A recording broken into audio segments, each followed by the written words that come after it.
오늘 우리가 함께 묵상할 하나님 말씀은 요한복음 7장 1절부터 13절까지 말씀입니다. 오늘 본문에서 예수님의 형제들이 등장하고 이 본문의 때는 지금 초막절입니다. 초막절은 장막절이라고도 하는데 이스라엘 백성이 광야에서 초막을 짓고 텐트 생활을 했죠. 그 장막을 짓고 살았던 40년 동안을 기억하는 절기입니다. 하나님이 그렇게 우리를 인도해 주셨다. 감사한 마음으로 하나님이 우리를 먹이셨다 하는 것을 기억하는 이 초막절은 이스라엘 백성들에게는 아주 중요한 절기여서 이 초막절에는 많은 사람들이 예루살렘에 올라왔습니다. 예수님의 동생들이 그때 그런 얘기를 해요. 형님이 정말 뭔가 하려고 한다면 사람이 많이 모일 때 지금이 그런 때이니까 예루살렘에 올라가라 라는 아주 인간적이고 세상적인 방법을 제시하고 있습니다. 우리 3절부터 5절까지 말씀입니다. 7장 3절부터 5절 우리 같이 읽겠습니다. 예수의 형제들이 예수께 말하였다. 형님은 여기에서 떠나 유대로 가셔서 거기에 있는 형님의 제자들도 형님이 하는 일을 보게 하십시오. 알려지기를 바라면서 숨어서 일하는 사람은 없습니다. 형님이 이런 일을 하는 바에는 자기를 세상에 드러내십시오.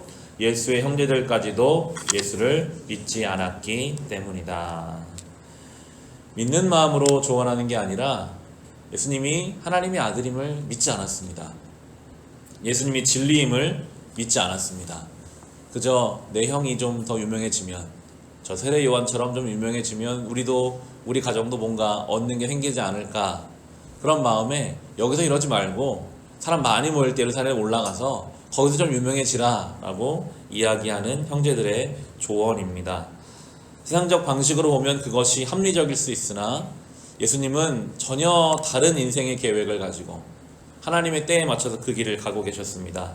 예수님이 때에 대해서 말씀하시거든요. 6절 말씀 보시면 예수께서 그들에게 말씀하셨다. 내 때는 아직 오지 않았다. 그러나 너희의 때는 언제나 마련되어 있다. 때를 말씀하세요. 예수님의 때는 십자가로 연결되죠. 받은 사명을 감당해야 하는 그 시간표대로 움직이실 때 아직 십자가를 지실 때가 되지 않았고 준비하는 때에 있으나 너희의 때, 그것은 바로 예수를 지금 만나고 믿을 때죠.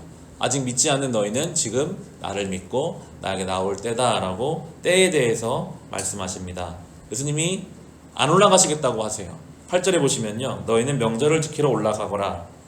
나는 아직 내 때가 차지 않았으므로 이번 명절에는 올라가지 않겠다. 안 올라가신다고 하세요. 그 이유가 무엇입니까? 내 때가 되지 않았다. 어떤 결정을 내리는 그 근거가 하나님이 나에게 주신 때에 맞추어서 올라갈까 말까, 이걸 결정합니다. 세상의 시류가 아니라, 어떤 나의 기호가 아니라 하나님의 나를 향한 계획 속에서 모든 것을 결정하고 계시는 예수님의 모습입니다. 이것이 우리가 붙잡아야 할, 닮아야 할 주님의 모습이거든요.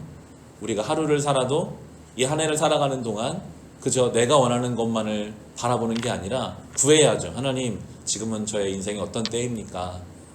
무엇을 붙잡아야 하겠습니까? 무엇을 채워야 하겠습니까? 올라가야 하겠습니까? 멈춰서야 하겠습니까? 하나님의 때를 우리가 주님을 닮아가며 구해야 하겠습니다. 그런데 주님이 실제로는 올라가시거든요. 올라가지 않겠다라고 말씀하시고 나서 10절에 보시면, 그러나 예수의 형제들이 명절을 지키러 올라간 뒤에 예수께서도 아무도 모르게 올라가셨다.